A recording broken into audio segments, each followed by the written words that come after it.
All right, you planeteers, it's time to dust off your starter jackets, rip off those tearaways, and blow into your game cartridges. I'm Sam Blanford. I'm Pat Sellers. I'm Simon Blanford. And I'm Sean Kelly. We wish it was the 90s.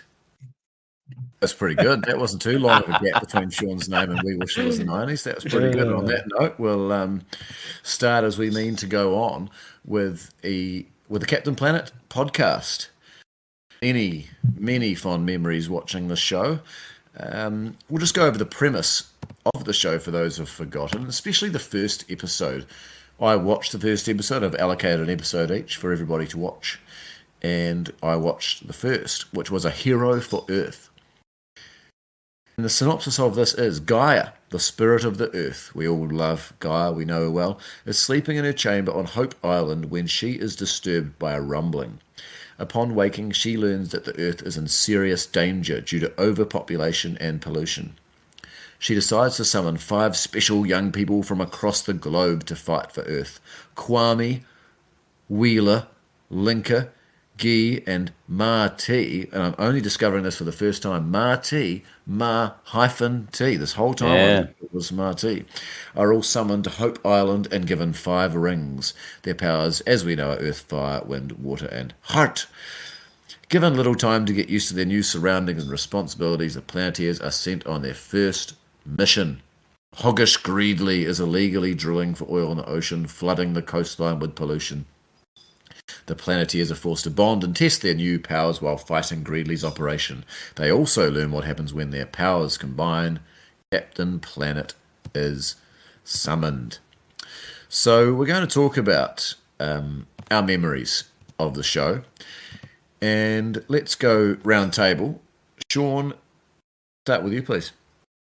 Sweet. I would like to divide my memories into 2 clear, different Captain Planet-related incidents. As a primary school student, I don't know if this was reruns at this point or Captain Planet had a delayed release in New Zealand because I saw it came out in 1990. But certainly at a certain early part of primary school, which I started in 92, I remember used to be able to get sweets, candy lollies from your local dairy, and with it would come a little coloured plastic ring. And so at morning tea and lunchtime at St Peter and Paul's, there was a lot of summoning of Captain Planet and a lot of fighting over who could be Captain Planet, and if they couldn't be Captain Planet, who could be Wheeler. I often didn't go for Captain Planet. I'd go straight for Wheeler and then try and identify one of my crushes to come in and be Linka.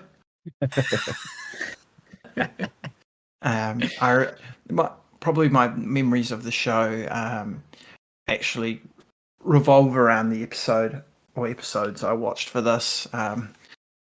Was when the villains had their own power rings.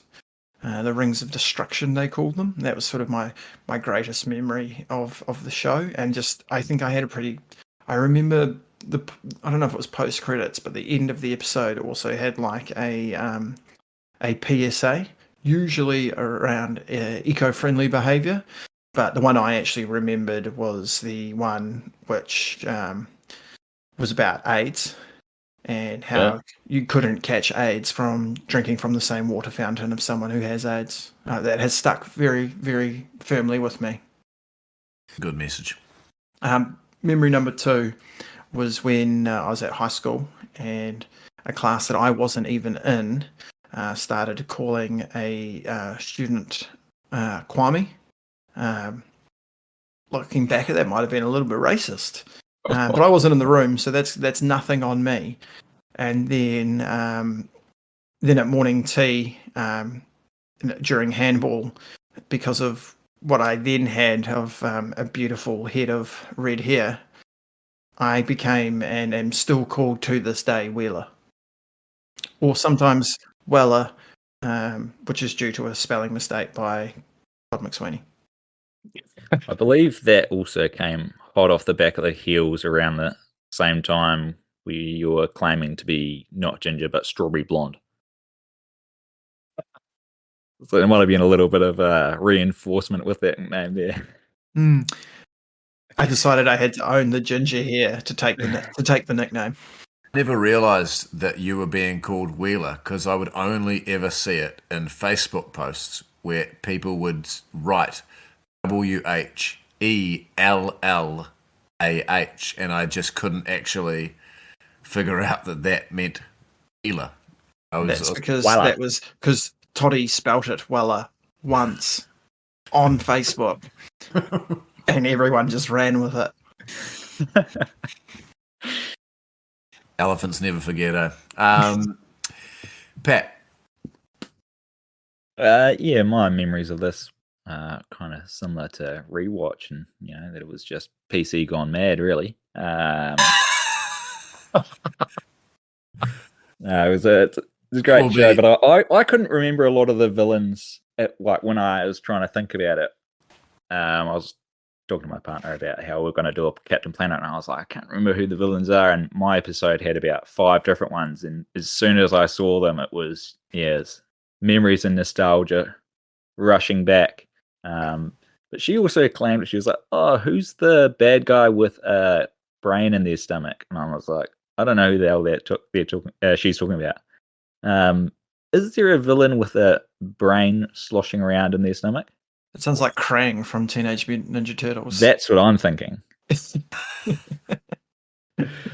that was also a bit of fun. But I really enjoyed the rewatch and the memories rushing back. I also am pretty sure that I never knew that Linka was Russian.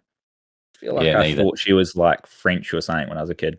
I think you'll find she's from the Soviet Union and then from Eastern Europe. She I was way off. Angrily corrects Wheeler in the first episode that she is Soviet, not Russian. Way off the mark. Thank you, Pat. After exactly. After that PC gone mad comment at the end of the episode, Pat will announce his candidacy for the ACT Party at the upcoming election. We look forward to the announcement. Thank you, Pat. Sammy, your flat tax Pat. your Texas. I remember watching a lot of Captain Planet, and I hadn't watched it since probably I was about the age of 7. I'd assumed that they were reruns because one of the episodes I watched in season 1 I had definitely seen, and I wouldn't have seen it if it came out in 1991. Bob, did you dress up as Captain Planet for something? I don't think so. I've done a Superman and a Sylvie Man, but I don't remember doing a Captain Planet. I definitely remember someone I know dressing as Captain Planet for something, and it looked really cool with the green mullet. Ever since I've seen Don Cheadle's effort as Captain Planet, I've known I'm not going to be able to recreate it. That needs to be a cringe factor. It came flooding back again. A lot of things I didn't remember. My love for Marty, and especially his monkey, came flooding back. I was absolutely thoroughly enjoying it. I could probably watch all of season 1. It did make me think, why the fuck do we do 14 episodes of X-Men the animated series when we're just doing one of this? We're just warming up. I was going to propose. I knew you wouldn't want to do it, Sam, so I was going to propose to Pat that we do Batman the animated series, and it's got 5 seasons. The first season has 60 episodes. So I think we won't. That's a slog. That's a hell of a slog. My memories. I'm not going to go into too much depth, to be honest, because everyone's covered really good points. One memory I do have is actually at high school. We were doing a school newspaper, and Ben Bryan, friend of the podcast, was doing an article in the newspaper about kids shows we love when we were kids. And so it spiraled into this massive argument that Ben and I had about the lyrics of Captain Planet theme song, and I was adamant that it was Captain Planet, he's a hero, and Ben was adamant it was Captain Planet, he's our hero. Nearly broke up a beautiful friendship, but turned into a really big argument, and I'm not even sure what the answer was. I think he was right in the end. I think it was Captain Planet. He's our hero, but that was my memory of Captain Planet arguing about the jingle. We did a lot of work in that class, obviously. Bob, do you think it's ow or ah? I thought it was but I thought it was ow. As soon as Simon said ow, I was like, that makes more sense. It does make more sense. I thought it was our hero. Yeah. What is it, Simon? Don't know. Don't really care because I Don't think worry I'm about wrong. Because I think I'm wrong, and I don't really want to. Don't really want to I'm prove looking being it right. up. I've got to know. It's part of my problems. So while Bob's looking that up, we're going to talk about stuff that stood out to us on the rewatch. So we'll go reverse order. So Sam, what stood out for you? He's our hero. Our hero. Damn. Yeah. Screw you, Ben. Screw you. Yeah, screw you, Simon and Bob. What stood out for me? Someone else will talk about it and we will talk about it, but the cast stood out for me. There's some mind freak moments when I saw who were the voice actors on some of these. I don't know whether it was like, were they famous at the time? Or like, was that their springboard to higher things? I think all of the names that I took the time to write down were definitely already established.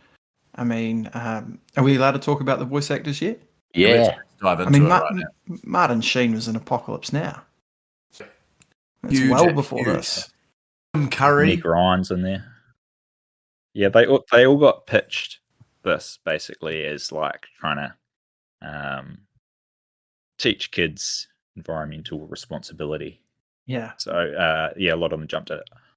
Whoopi Goldberg? Yeah, Big that's Goldberg. incredible. And to be fair, like all the voices are semi-recognizable, but not like, I don't know if I would have picked up on all of them. Certainly some of them I would never have picked up on. But Whoopi's is like, as soon as you hear guys speak, you're like, God damn, it's Whoopi. So there's also, there's Whoopi Goldberg, Martin Sheen, Tim Curry, Meg Ryan, Jeff Goldblum, Ed Asner, who was the president of the Screen Actors Guild, and another name that many people don't know now, but John Ratzenberger, who was one of the key members of the cast of Cheers, which was absolutely with a bullet the number one show on TV at that time. So pretty crazy how massive that cast was for a kids TV show. Yeah, that was. You can see why as well. Like, it's.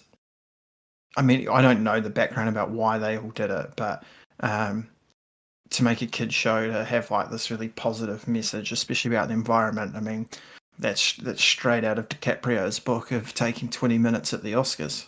Yeah, absolutely, and flying on a private jet to get his environmental award. Yours, please. Sorry, one more thing. Sorry, go on. I forgotten how much I loved the sound the rings make. And they all have their own sounds. Yeah, I thought it was one generic sound, but like obviously Marty's is like wow, wow, wow, wow, wow. Wheeler's is like a fire sound, and the heart one, like the earth one, sounds very similar to, you know, like that sounds like an earthy sound. I was really impressed. Yours, please, Pat. My episode was quite a weird one. It was called "Don't Drink the Water," and there's a bit of a cartel of your bad guys get together and they start polluting the waterways. But all the pollution that they put in the waterways is just like a bright yellow, like just unhealthy wheeze. So they just keep putting heaps of unhealthy wheeze in the water. And they don't really explain their full plan to start with. So it's like they've just like started polluting all these waterways. Guy gets in touch with the team. It's like, this is the worst pollution we've seen in the waters ever. And then it flicks over to Ponytail Man. I can't remember his name. He's talking about, we're going to be raking in the cash.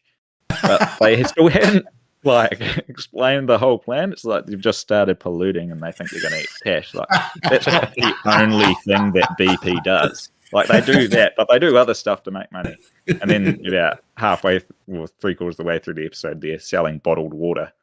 So it's that's their big plan, is to pollute all the water and then sell bottled water. So yeah, I had a great time with all the wheeze pollution in this one.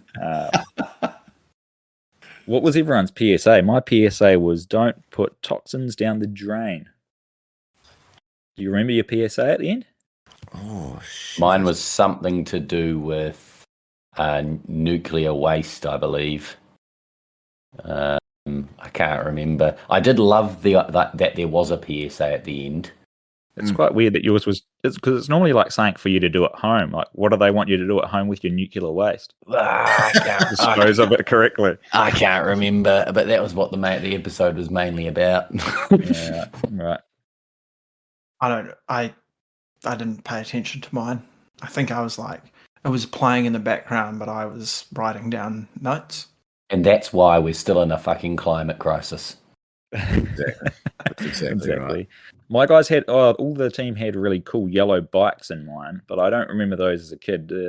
Were they riding yellow e motorbikes in your guys' episodes, or was that just mine? I just had the Eco Jet in mine. Yeah, same. Eco Jet was the main one. Very good. That's great. Bob, please. Yeah, so I did a mission to save Earth Part 1 and Part 2. I sought this out from memory.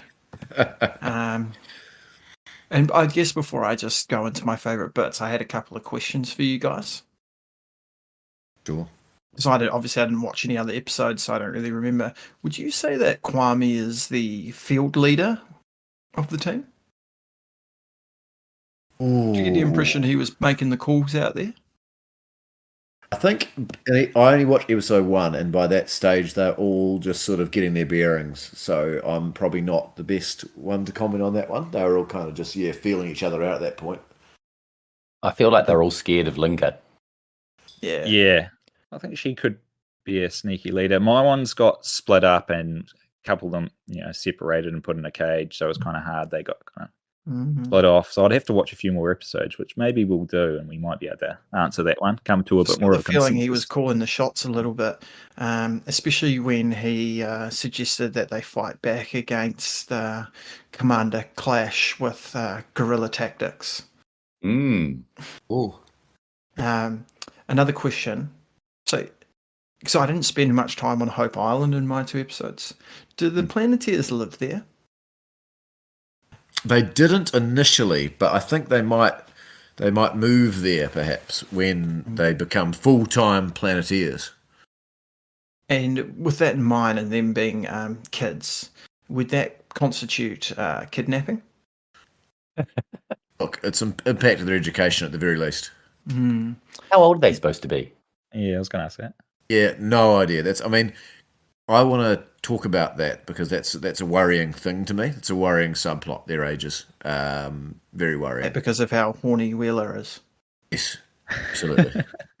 Yeah, I was picking up a little bit of Gambit Rogue vibes there. I was going to say you wouldn't have lasted long in the X-Men Taz series if you're worried about these guys. All right. So just quickly on my episode, the 5 villains of my episode: Duke Nukem, Luton Plunder, Sly Sludge, Verminous Scum, and Dr. Blight, along with the assistance of what's Tim Curry's computer called? Oh, it's Valar, or 4 words. Mal. Or something. What? Mal. Come up with AI? a plan. Yeah, they Dr. Blight creates a machine that can duplicate but reverse the powers of the rings to do the opposite. So they trick the Planeteers to go to what they thought was a deserted island, but they find Commander Clash there, who's like he's running such a covert protective mission for whatever country he's looking after that he's not allowed to send comms out of the island and doesn't know that the war's over. And he's built all these eco weapons to protect the country he's protecting. He's real mint. Commander Clash is real mint. That was cool. So they go there, and the villains steal the rings. They just knock out gas, take the rings, get out of there, and then so They all get a new ring with the opposite power of one of the planeteers ring. So Duke Nukem gets the super radiation ring, which apparently is fire. Loot and Plunder gets the deforestation ring to beat earth. Sly Sludge gets the smog ring to beat wind. Verminous Scum gets the toxics ring to beat water. And Dr. Blight gets the hate ring to combat heart. And when their pollution powers combine, they summon Captain Pollution, who sounds like a pubescent teenager who's stoned. He cracks a lot of highs, and he's got that sort of like, yeah, I'll get you, Captain Planet. It was a bizarre voice, wasn't it? Like the Krusty Burger employee. Exactly. Right. Yeah, That's but more good. stoned and like more trying to be cool. Yeah, I need to see this. I'm going to watch this tonight. I had one other question, because when Cap first comes out, he talks about I always wanted a hobby, and I was like, where does Captain Planet go when he's not summoned? Is he sentient? What's the deal there? Because he's got a lot of personality. He feels real. Is this like Pokemon? Is he stuck somewhere? That's got a good answer to that. I do. I don't have good answers to anything. I'd give the answer that Kirk Van Houten's boss gives him. He says, "Don't know, and frankly, we don't want to know." And I think that's probably a good answer with Captain Planet. I don't know and don't need to know. I just want to touch on the Linka Wheeler connection and the age thing. That was one thing I definitely remember as a kid, the outrageous flirting between those two. I remember wondering, is it as bad as I remember? And it absolutely is as bad and possibly worse than I remember. And yeah, Linka, she's a real strong woman, eh? She's not having any of it, and she's a credit to, an inspiration to girls everywhere, I would say. And that was one thing that stood out. And Wheeler's American arrogance was really interesting. I don't know if that was intentional, that Wheeler, as the American character, was super, super arrogant basically the entire time, whether that was intentional or not, but that was something I thoroughly enjoyed. And yeah, just on my episode specifically, environmentally, Pat seemed very flimsy premise, shall we say, but my one was just basically fracking, so that was quite, homely, so that was quite nice to not have a flimsy environmental premise. Some of the cultural stuff maybe wasn't as strong. The voices, for example, of the Planeteers, Kwame, the African character who speaks with a not an American accent, is just voiced by a black American guy. I think he was born in France. I think I did some research. Is that LeVar Burton?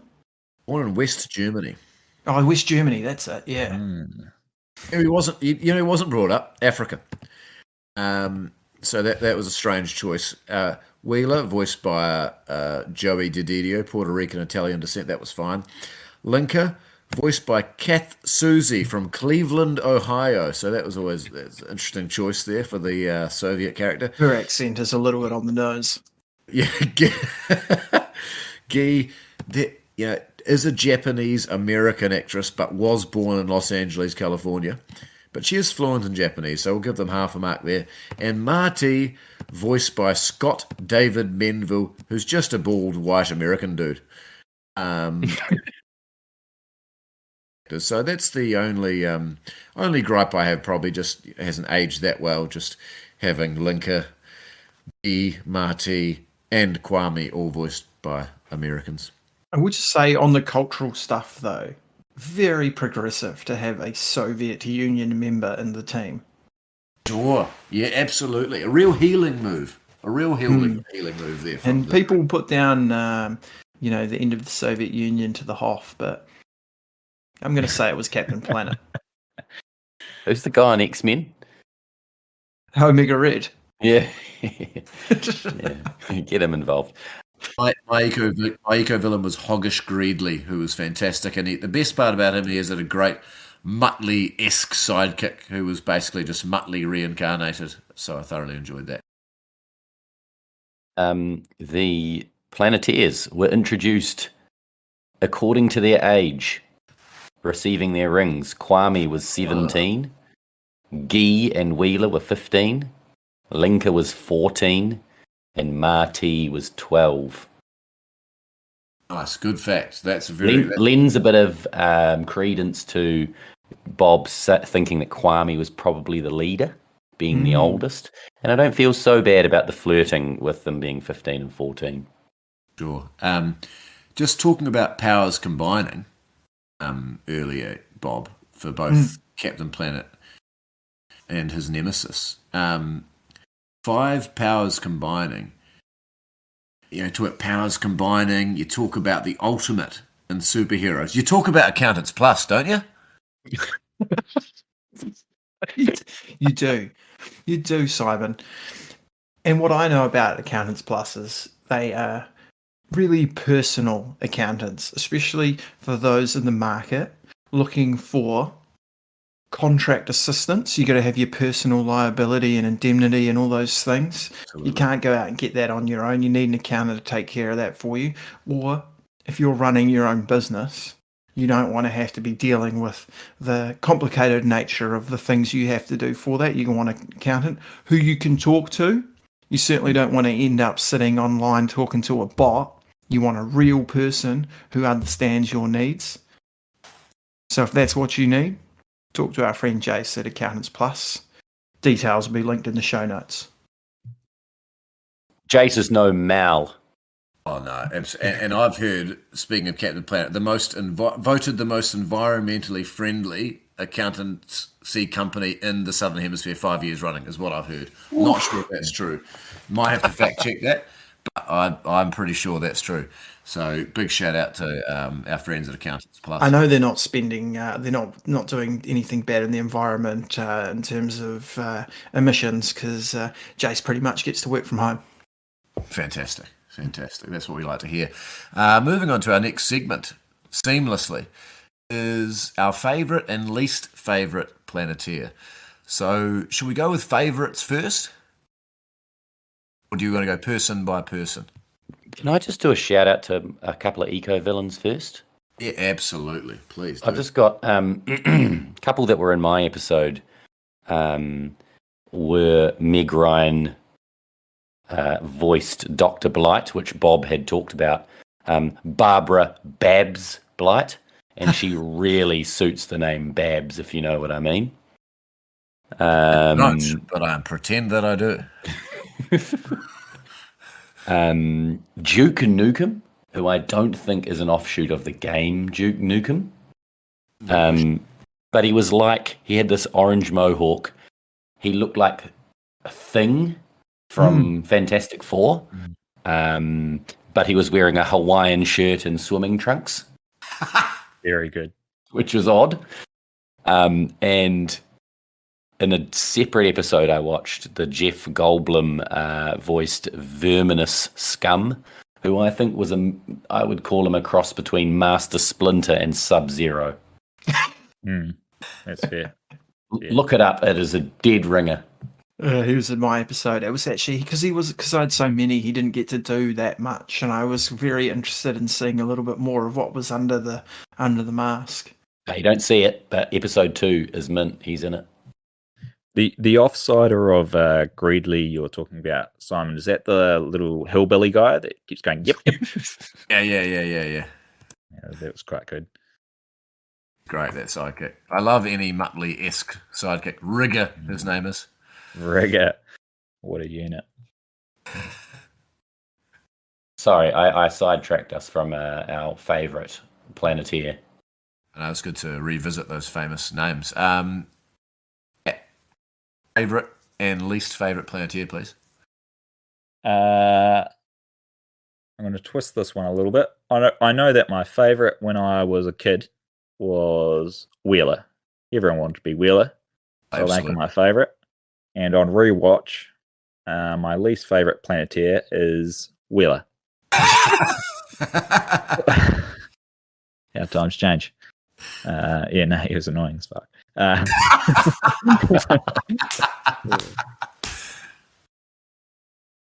Nice. Good. Yours, please, Bob. My favourite was Wheeler. Probably still is. To be fair, he was quite a good contributor in my episode. I was worried about the horniness, but I didn't have to see too much of it. I don't know about least favourite. I'm gonna base this off the episodes I watched because I could say when I was a kid, my least favourite was Marty, and so I was just one of those kids, like dump out, lame. I'm with you, Bob. But he was quite instrumental in my episode in convincing Commander Clash to help them. The character who contributed the least was Gi. Sure. Mm-hmm. Yeah. But I like Gi. I feel bad saying it. That's I don't. Gi's the worst. Is that your reluctant least favourite, though, Bob? Can we? Is that okay? No, fair. Good to confirm that. And Sam, you've already said that Gi's the worst. Go on, expand. It's like, who's your least favourite and why is it Gi? My favourite was Marty as a kid. What a wiener! What kind of wiener kid's favourite planeteer is Gi? Is Marty, by the way. What a wiener! Yeah. Did you run around the playground just yelling heart at people? Look, art is the best element.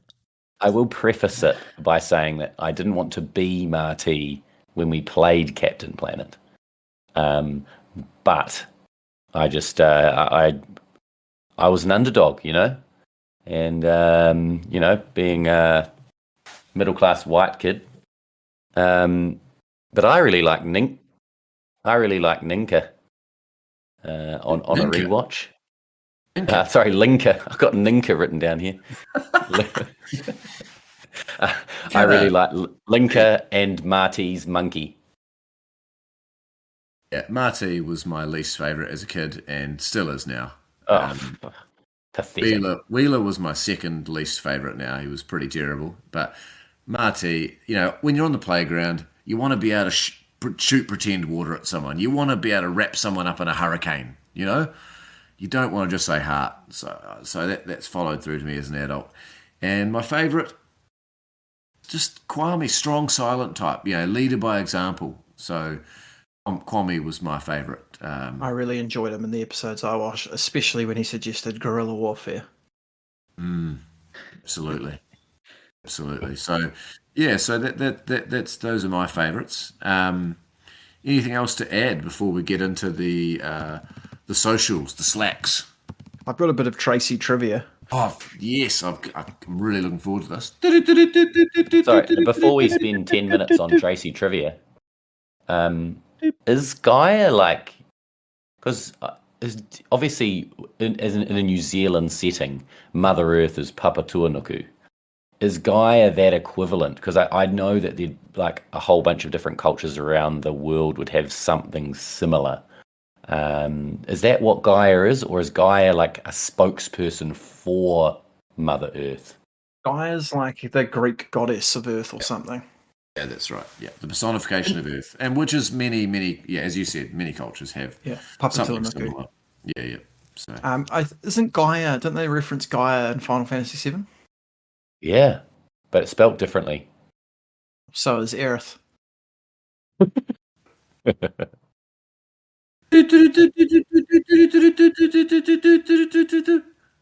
All right. A couple about the voice actors. So LeVar Burton, who plays Kwame, as of November 2003 holds. So I don't know if this is still a record, but held the record for the most number of Star Trek episodes directed by a Star Trek actor. I thought that was quite interesting. The voice of Linka, did we say Kath Susie or Susie? Something like that. Was a very, very successful voice actor.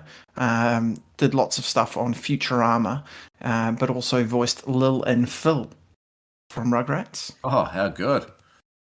I might come back to that one because that's my favourite one.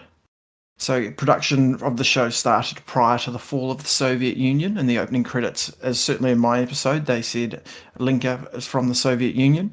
Later they had to sequence, the opening sequence had to be dubbed over to say Eastern Europe to stay politically correct as possible. Oh, bloody hell. Bloody PC gone Gone mad, mad. Pat. Gone mad, mate. So obviously each planeteer comes from a different continent. The only continents not represented were, I hate saying this, Australia and Antarctica. Australasia. You got to say Australasia, don't you? I've spent a bit of time Googling this, and it more often than not comes up as Australia. Oceania. Yeah, I think that's a region. Yeah, I'm just bitter. You're right. I'm just bitter. Keep going. Yeah, I'm also quite bitter, and it hurts me to say it. But notably, no one lives on Antarctica, so our continent is the only one not represented. Martin Sheen had admitted to being astonished and amused whenever fans recognised him as the voice of Sly Sludge. And Linka is loosely named after one of the most famous pets in history, Laika, a dog from Russia who was the first animal ever to be launched into space. Now this brings me back to my most interesting piece of trivia. The original voice for Captain Planet, who recorded 6 episodes but then backed out for unknown reasons, was Tom Cruise. Wow. Wow. Whoa. Wishka. And so when they brought David Coburn on, he had to re-record all of the first 6 episodes. Why did he pull out? Unknown reasons. Scientology. Yeah, definitely those Scientologists are behind it. Do you guys have any? I don't have anything. Any Those suggestions? Are very good. Those are very, very good. Do you guys have any wife suggestions, or if not, it's okay. I don't necessarily like singing that song. We just need to keep reminding ourselves of the good possibilities. Your Romeo and Juliet, your Rugrats, your Recesses of this world. You know? I think we have one of those coming up in the pipeline. I'm still really interested in Alice's request of was it Clueless? Clueless. Yep. No, she's pretty keen on that. I just did the. I'm just about to rewatch White Men Can't Jump. That would be a good one because I watched the remake, which was horrendous. Oh yeah. Some good piss take in that as well. Wesley Snipes is supposed to be an ace basketballer and can't actually dribble without just looking at the ball the whole time. So that's right for parody. White Men Can't Jump. Yeah. All right, we'll do a little socials plug. Just at WIWT90S on most of the socials. Your Facebooks, your Instagrams, your TikToks, your YouTubes. Fax us. Yeah, remember to fax us requests. I actually, after our last plug for requests, where I said if you gave us $5, we'd definitely do it.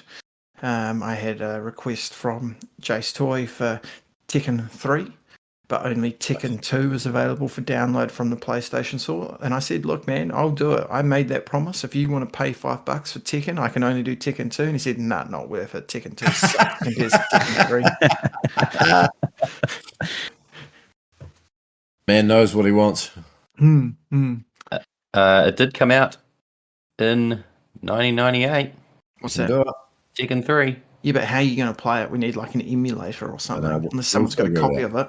We'll figure it out. Speaking of emulators, we've got a John Lomu's tournament coming up end of June. It's 1 month today. Yeah, get around it. Yeah, if you are interested, a good reason to reach out to us on the socials. Yeah, let us know if you can, and we'll get you in for sure. That's really exciting date. A lot of fun, and talk a lot of rubbish. Oh, sorry. Last thing. Who knew it was called Captain Planet and the Planeteers? Definitely did not know. Yeah, I didn't know that. I mean, I've been looking it up on IMDb, and I didn't even notice that it's right in front of me. That blew my mind more than the voice actors. No, that's a good one. It didn't blow my mind that much, but it's still a good one. Still a good point. All right. Cue PSA about nuclear waste. Reduce, reuse, recycle, everybody. Reduce, reuse, and mostly reuse your nuclear waste. Make more of it. Keep the planet safe from nuclear waste. Hey, we got the Hutt City Council sticker on our recycling bin to say we're super recyclers or whatever.